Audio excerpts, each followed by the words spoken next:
Hey team, wanted to make a video because I just finished a book. It was called The Hate U Give, and it follows a young black woman, 16 years old, as she is going through her high school years. She was just on spring break, and they went to a party. She is black, in an urban community that is wrought with gang warfare. And she actually has transferred kind of out of that school system. She goes an hour away for school, so she's in the white school. It's more well-to-do, so she goes there, and she still has her roots in, this downtown urban area, with gang violence as a large entity in the community. So, like an entity and two of itself. She is at a party with her friends. Her half, actually, technically, her half sister. She has a brother who was from another, not from her mother, but from another woman who was in the same gang as the father. Her father was in a gang, but he actually went to prison, and he had some connections, some higher up connections in the gang. His father was very prominent, and he went to prison for life. So he only got 3 years, and he managed to get out of the gang lifestyle, which, you say, even in the book it says, once you're in for life. It's something to live for, something to die for, is the quote. So he had actually kind of got out, so he's not being a plaything of an instrument of the gang leader at this time. He runs a shop. He runs like a grocery, and so she works there. But she was at a party with her brother. The father was with a woman who was also part of the gang, and this woman is actually with the gang leader. And so the brother is of the gang leader's blood, of his, of his loins, of his, his kin. So they have that connection. But they're at this party. That's just a little side detail. They're at this party, and then there is an argument that broke out, and someone brought out a gun, and someone died. And they left to protect themselves, to save themselves, and they were pulled over by a member of the police who, who said, "Hey, you have a taillight out," but it was argued as racial profiling, because it was believed, it was implied in the book, they believed that he had something to do with the crime that was committed at that party, because they asked about it, and she said, "No, he had nothing to do with that. We left." And so it was implied that they were concerned. They thought he was a gangbanger, a drug dealer, and he actually was. They said that he was a drug dealer. But then they explained later that he actually wasn't a gang banger. He turned down his entry into the gang, but he was still selling drugs for the lead gang member, because his mother was a drug addict, and she borrowed money from the gang leader, and so she owed a lot of money. And so the son ended up selling the drugs for the gang leader, specifically to get money to protect his mother. So he was a drug dealer. He didn't have any drugs in the car. He didn't have any weapons in the car. It's about racial profiling, essentially, and about those dynamics in popular culture and society. And so they're young kids, 16 years old, and they get pulled over. He is asked to get out of the car. He gave his license and registration, but the police officer thought he was up to no good. He said something, it was interpreted as snarky, and so the police officer said, "Get out." And he was searched 3 times. Nothing was found on him. They didn't serve any sort of warrant to get in the vehicle, but he was asked to stay outside of the car with his hands on the vehicle and don't move. The policeman walked away, and then the boy, or this drug dealer, the 16-year-old boy, young man, went back to the window to ask if the gal was okay, because she escaped the party with him. She left the party with him, and they were old friends from growing up. And he asked if she was okay, and he kind of went to open the door, and he was shot and he was killed. And of course, it's the dynamics, the social dynamics. He was said in the media, he was a gangbanger, a drug dealer. He was this young punk, and so that way the loss of his life wouldn't be such devastation, so sad, something that might cause upheaval in the status quo. So they tried to paint it that way, and the police officer was was painted to be this upstanding citizen. He's a police officer. He's committed to law enforcement, to upending crime, and he's a Christian man, and brought his religion into it. He's an upstanding citizen. He's got a wife and kids, and so pity him for this decision, versus the gangbanger who would have had a wife and kids if he was able to live old enough, live his life long enough to be able to have them. But they were trying to kind of sugarcoat it, and they didn't want to press charges against this police officer for murdering this unarmed young man. They said that the police officer thought he was grabbing a gun. There was a hairbrush in the car door, and so they thought it was a gun, and that was a big riot point at some point in the story. The DA says, "We are not going to be pressing charges against this police officer at this time. We are not going to call his criminality further into question. We're not going to press charges against him." And so there are obviously huge riots, and they bring the hairbrush out, and they say, this is not a gun, it's not a gun. They are presumed guilty, which is not acceptable. It is pure discrimination, and that is something that you kind of look at with real life cases that have historical precedence in many large cities, across the United States, across the world, of people who are minorities, who are known historically and systemically to have low socioeconomic status.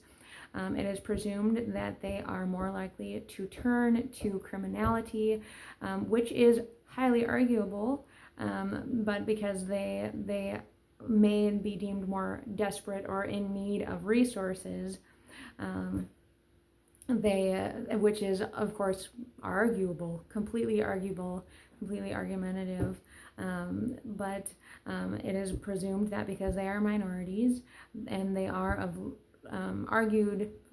believed lower socioeconomic status, and of course due to neighborhoods and kind of zoning for perhaps school systems, and it's a big systemic thing of and in any sociological class, you will discuss how that plays into racism and discrimination, of if you have minorities, if they do not have access to occupations with living wages, or with living wages plus better wages, they can be stuck in the particular areas if there isn't like low income housing or just like not exorbitant income housing, it was kind of sporadic throughout an environment, throughout the city planning. And you'll see that like that shift in a lot of communities where they used to have like the projects, where they used to have a lot of communal housing areas and zones, specifically for those who needed housing assistance.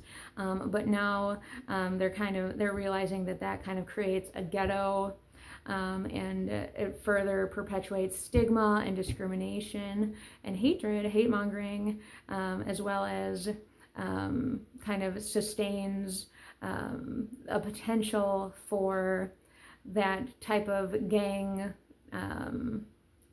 mentality, that type of teaming up, in less, and that's of course arguable also, but that you can see that the shift that now a lot of project-based housing is no longer grouped in one area, but is actually spread out throughout the cityscapes, specifically, and they have more land and green space kind of around a lot of them, to kind of break it up and allow for more integration in those environments, in those communities. So because obviously there are a number of minorities, not just like Black people live here, and then Native Americans live here, that's older individuals live here. They're trying to integrate in those low income spaces, and kind of keep a level of diversity, biodiversity,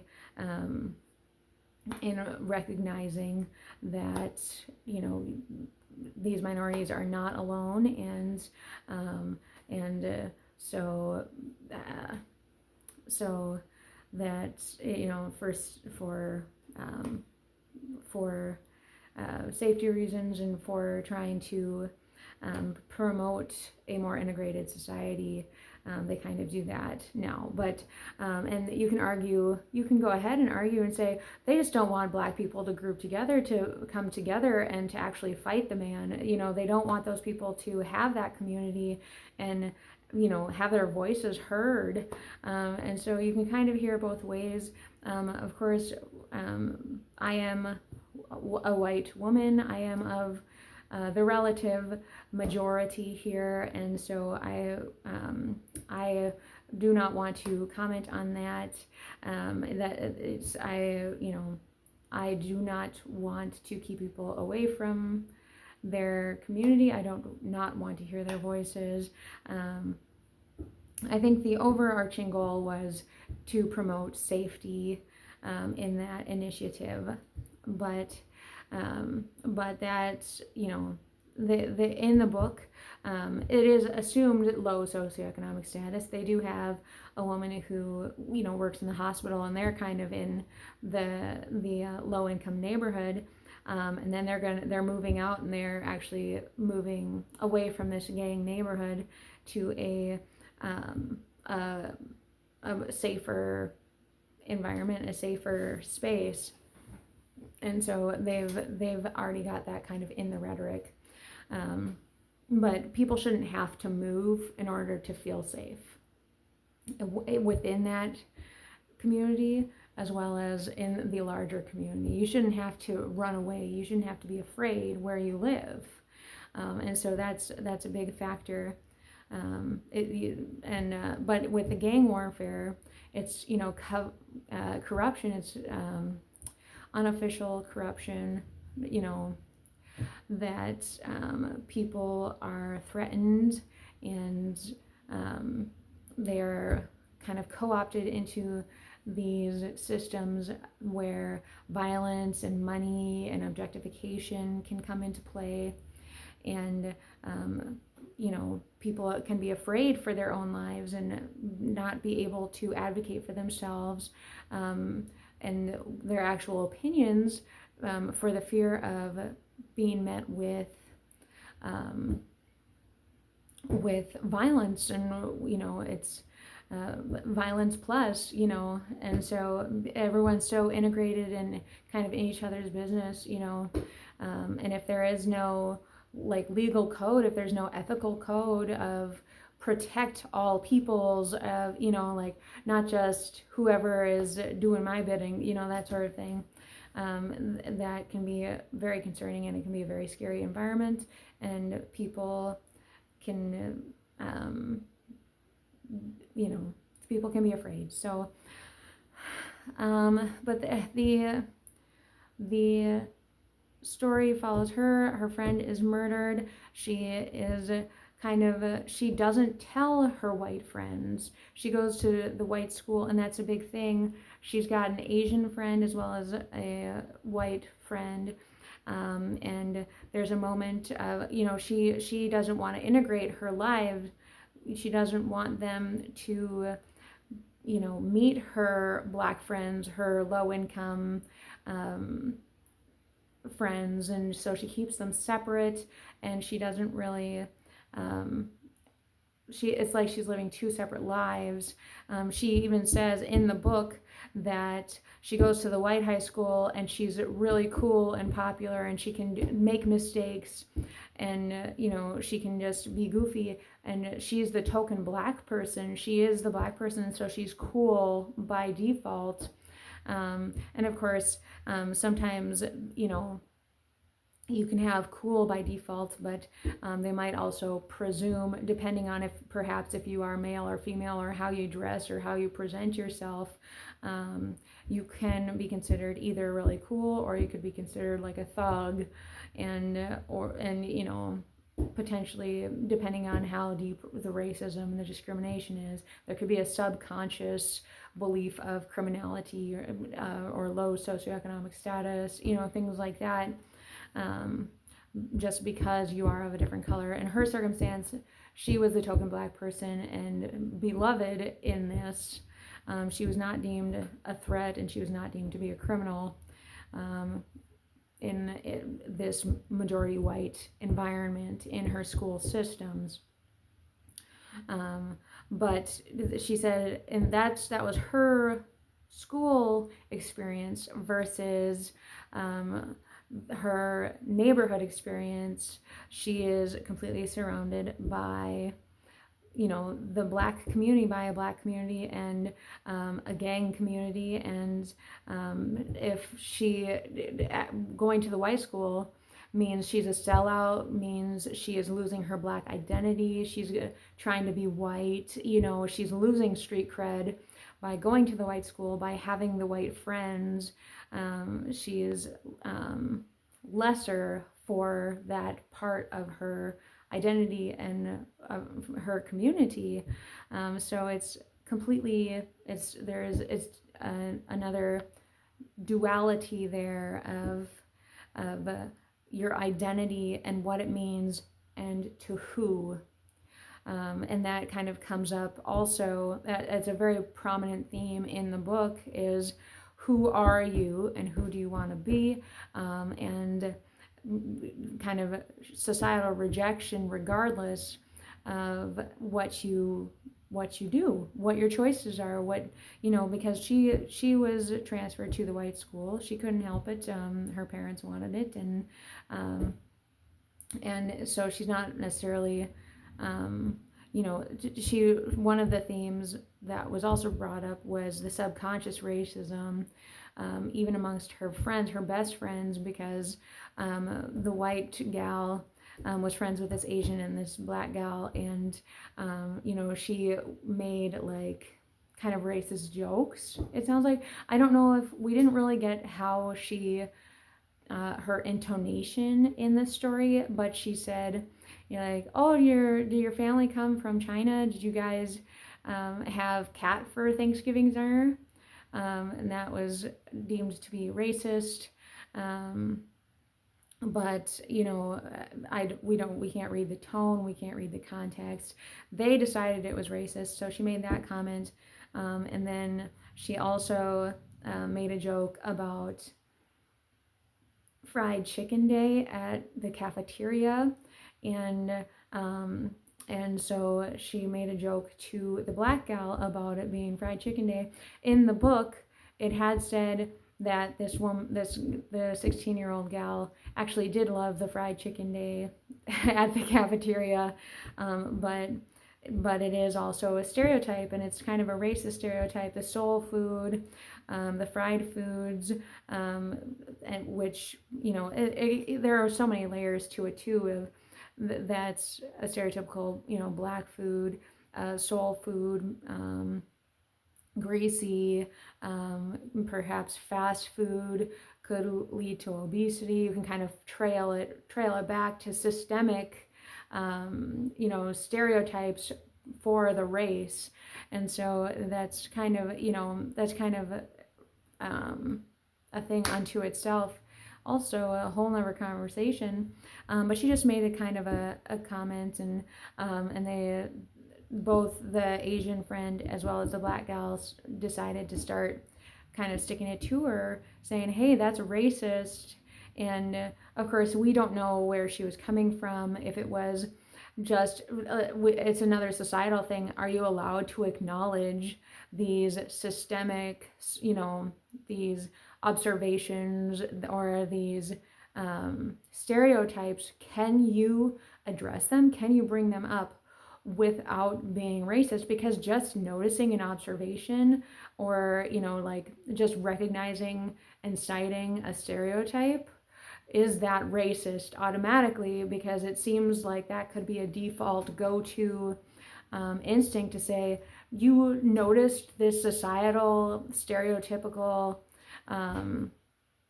like mechanism, this trope, and you said it.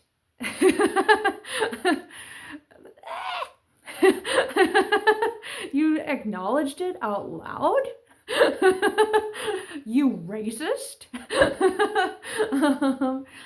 And that's part of the thing. They had a conversation about it, but I feel like they didn't really hash out that argument as much. It was a kind of a smaller subplot of the book.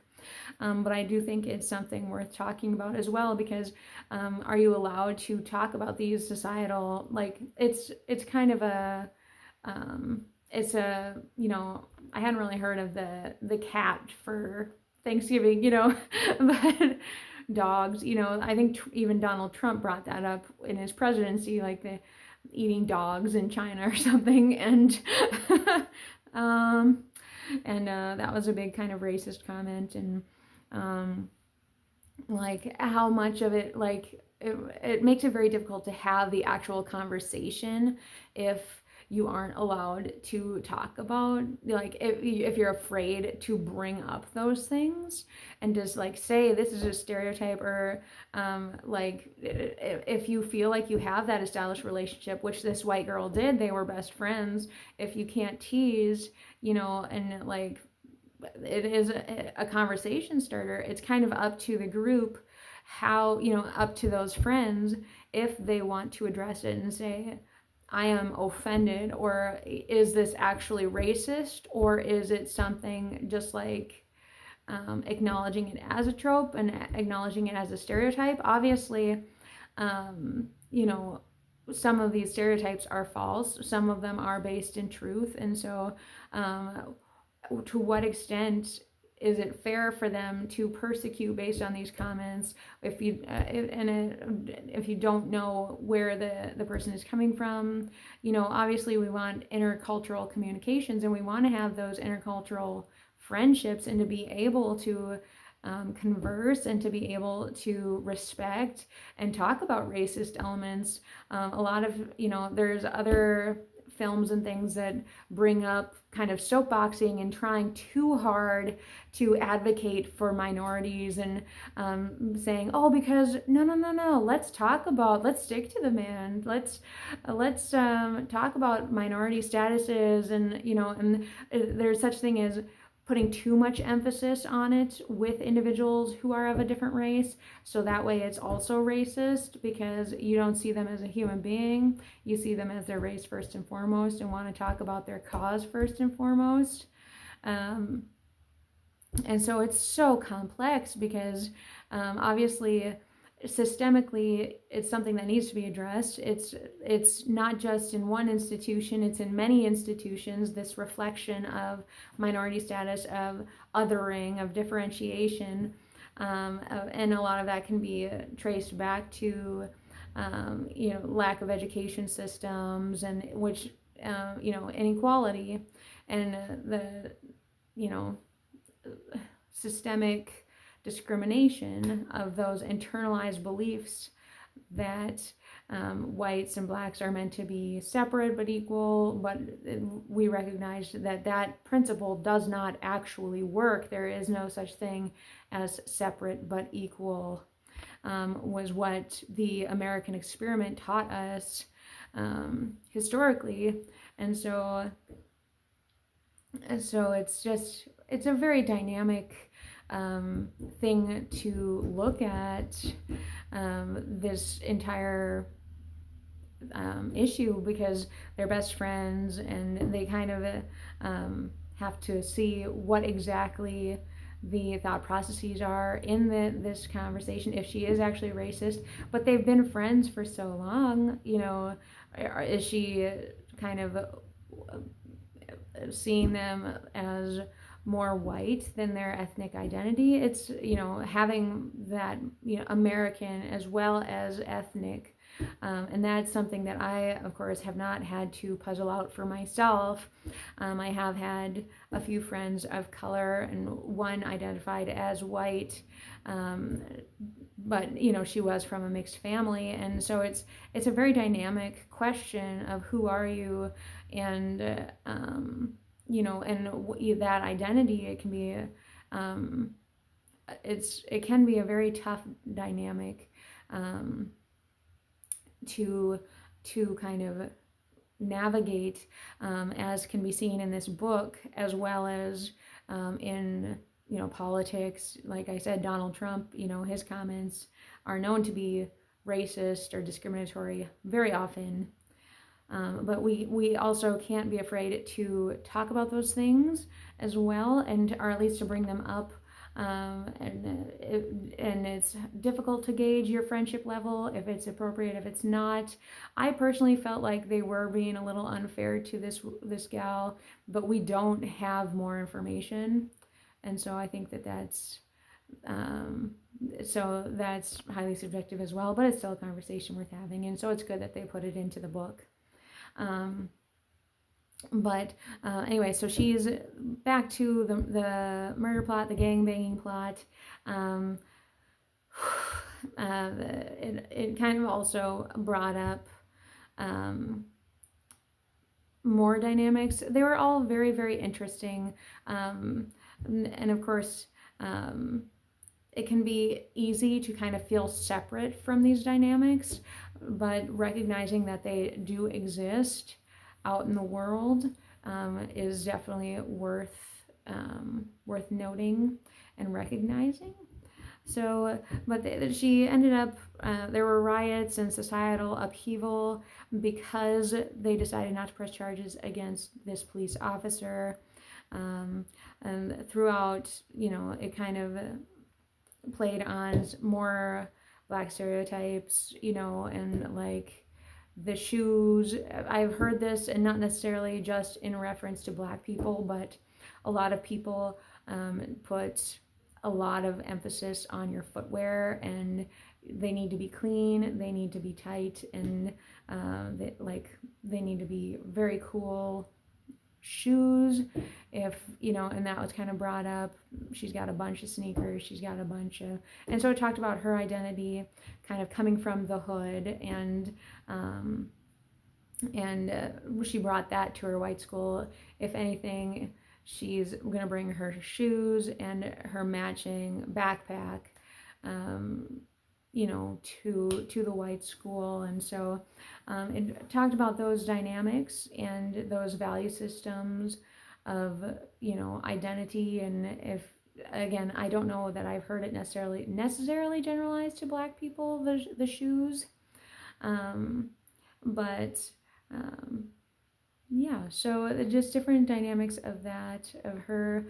The book was named based on a Tupac song, The hate you give is systemic. If you give hate and throw shade at young people's, they kind of grow up in that hate-filled environment, and they can internalize those systems, and they can feel oppressed. They can have stigma for themselves, for their communities. That was another thing. She felt the stigma of coming from the Black society with her white friends, and she felt the stigma of being part of the white society with her Black friends, and